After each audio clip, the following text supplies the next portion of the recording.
Hi guys! Magandang umaga! Magluluto nga pala tayo ngayong araw ng ginisang sardinas with papaya at sotanghon. Ito nga po pala ang ating mga ingredients para sa ating lulutuin. At dahil nakapagdapoong at nakapagsalang na po tayo ng kawali at medyo mainit na po ang ating kawali, ay naglagay na po ang ate Jonah nyo ng mantika. Pagkatapos nga po pala maglagay ng mantika ng ate Jonah nyo ay sinunod nyo na ang sibuyas. So bali wala po pala tayong bawang dyan guys dahil low budget tayo at sibuyas lang po ang ating nabili. Pero okay lang din naman po yan, for the go pa din. At dahil golden brown na po ang ating sibuyas, bali hinalo ko lang ng konti at nilagay ko na po ang ating mega sardines na kulay red. Medyo natatalasikan po ako niyan at nasasakitan kasi sobrang sakit po talaga matalasikan yan. Pero okay lang, tiniis ko po para sa inyo. Uy, sana all, tinitiis. Hinalo-halo ko lang po ng kaunti ang ating sardinas para maluto at magisa. Pagkatapos ko nga palang halo-haloin dyan yung sardinas guys, ay naglagay na rin po ako ng isang tabong tubig po pala para marami yung ating sabaw. And then hinalo-halo ko lang po siya ng konti at naghintay po ako na kumulo ang ating niluluto. At dahil kumulo na po ang ating niluluto ay naglagay na po ako dyan ng papaya. So habang naglalagay po pala ako ng papaya dyan ay isa-shoutout ko lang po pala yung mga nag-comment sa huling post na vlog natin guys. Shoutout nga po pala kina Jeremy Suglolon Misana. Thank you so much po sa panonood ng aking vlog.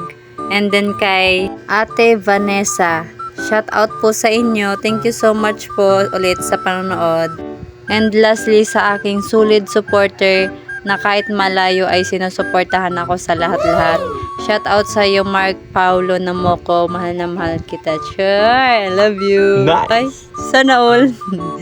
So ayan guys, shout out sa inyo. Thank you so much sa lahat-lahat ng support and thank you. Ingat kayo dyan palagi and God bless. At dahil kumukulo na po pala ang niluluto natin dyan guys, ay naglagay na po pala ang ate Jonah nyo ng pampalasa tulad ng asin. At pagkatapos po pala ng asin ay sinunod nyo na po ang magic sarap. Kapag po talaga nagluluto ang ate Jonah nyo ay pinagkukumbay niya po talaga ang asin at magic sarap sa pampalasa. Pero okay naman po kapag siya ang nagluluto.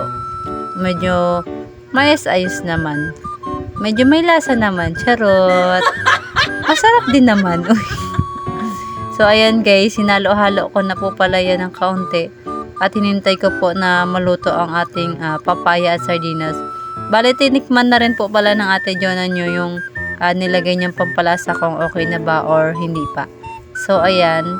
Bale, sa ngiti niya na yan, okay na po yan. So, ayan, nakapag thumbs up na po ang ate Jonah nyo. So, okay na yan. At hinintay na po ang ate Jonah nyo na maluto ang papaya. At dahil okay at medyo malambot na ang ating papaya ay sinunod ng ate Jonah nyo ang sotanghon. Yan na po pala ang ating last ingredients guys. Sinimot-sinimot niya na yung plastic pero wala na nalalaglag. Hinalo-halo na din po pala ng ate Jonah nyo ang ating niluluto dyan para maya-maya ay hintayin na lang nating maluto talaga. So ayan guys, bale medyo okay na yung ating ginisang sardinas with papaya and sotanghon. Ayan guys, at nakapaghain na po pala ang ate Jonah nyo ng kanyang pantanghalian. So samahan nyo na lang po akong kumain. Tara, kain tayo. So parang hindi po makapagsalita ang ate Jonah nyo dyan dahil sa sobrang sarap ng niluto niya. Uy, sana all masarap magluto. So hanggang dito na lang muna pala guys ang ating video. See you for the next video pala. Thank you so much sa panonood. Bye!